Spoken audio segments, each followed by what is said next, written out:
Misalnya pengobatan kalau dia sampai tidak mau makan, ya kalau di rumah sakit pasti diinfus. Obat adalah seni.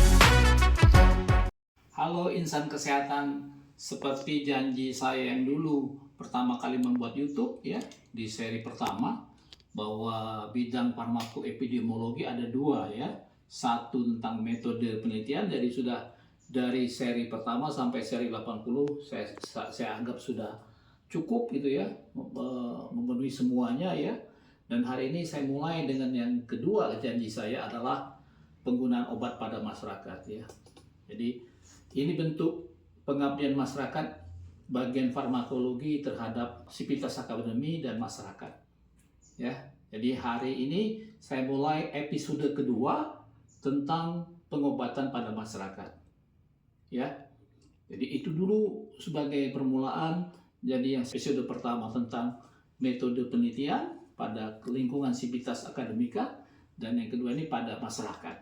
Dan bisa dipakai juga oleh kalangan mahasiswa yang sedang belajar di fakultas kedokteran atau farmasi dan lain-lain gitu ya. Karena ini merupakan prinsip pengobatan pada masyarakat. Jadi kita mulai adalah jenis pengobatan. Dalam dunia kedokteran dikenal ada tiga: non-farmakologi, nutrisi, atau diet. Misal diet diabetes mellitus atau penyakit kencing manis, diet jantung, atau diet darah tinggi atau hipertensi yang disebut diet rendah garam ya. Nah, yang akan saya bicarakan nomor 2 ini, pengobatan farmakologi dengan obat-obatan gitu ya. Jadi fokus saya nanti untuk seri selanjutnya adalah tentang pengobatan farmakologi. Di dalam dunia farmakologi ini untuk membantu masyarakat adalah untuk calon dokter juga atau farmasis. Pengobatan ada 3: kausatif, penyebab, simptomatik, gejala, suportif, pengobatan penunjang gitu ya. Dan terakhir adalah pengobatan tindakan. Misalnya kita tahu untuk penyakit jantung pemasangan balon, ada juga pengobatan laser untuk menghilangkan batu misalnya, dan operasi itu tindakan ya.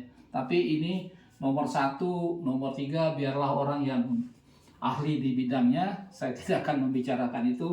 Jadi untuk nutrisi nanti silakan rekan-rekan atau teman sejawat yang nutrisionis, ataupun yang tindakan silakan dari mereka yang memegang pisau atau surgeon ya.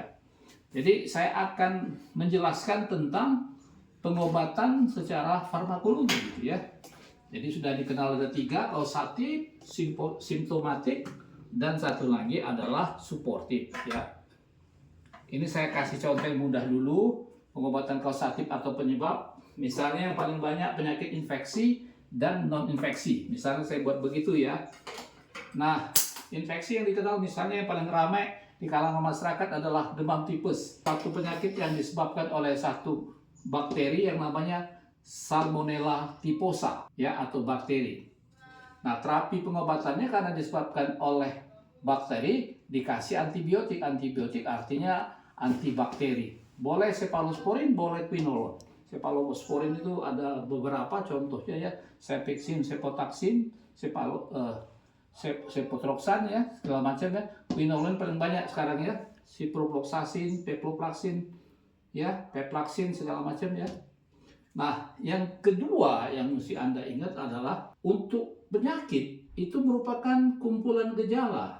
Jadi Anda harus memilih dari sekian gejala. Misalnya untuk tipes ada demam, ada mual, ada lidah pahit, lidahnya putih, bisa juga mencret, bisa juga disertai batuk. Dari semua gejala, yang mana yang paling berat yang Anda pikirkan itu yang paling dibutuhkan oleh pasien? Misalnya kita kasih antipiretik, obat panas. Di non-infeksi, saya stop dulu situ sebelum suportif. Untuk non-infeksi, misalnya hipertensi, tekanan darah tinggi, kita kasih misalnya terapi pengobatannya adalah antihipertensi. Antihipertensi nanti kita bicarakan khusus, ini ada 6 golongan ya, 6 golongan ya. Mulai dari alpha blocker sampai yang terbaru adalah golongan ARB2, 6 golongan ya. Jadi ada alpha blocker, beta blocker, ACE inhibitor, ya, ARB2, kalsium antagonis, dan diuretik. Ya. Nah, hipertensi juga punya gejala, sakit kepala, mual, sesak napas. Dari semua gejala ini, yang mana yang paling anggap untuk membantu pasien sakit kepalanya kah, atau mualnya kah, atau sesak napas. Bisa Anda kasih AINS, obat-obat penghilang rasa sakit, kemudian atau anti mual gitu ya. Dan terakhir untuk infeksi tadi, contoh tadi, misalnya pengobatan kalau dia sampai tidak mau makan, ya kalau di rumah sakit pasti diinfus ya. Tapi kalau berobat jalan tidak mau, mungkin dikasih vitamin ya, karena orang tidak mau makan kemungkinan kekurangan vitamin atau diet rendah vitamin ya. Nah, pada hipertensi biasanya pengobatan penunjangnya misalnya kita minta pasiennya untuk diet rendah garam ya. Itu dulu mungkin ya awal daripada pertemuan kita tentang pengobatan pada masyarakat. Terima kasih telah menonton. Silakan subscribe, like, and share. Ciao.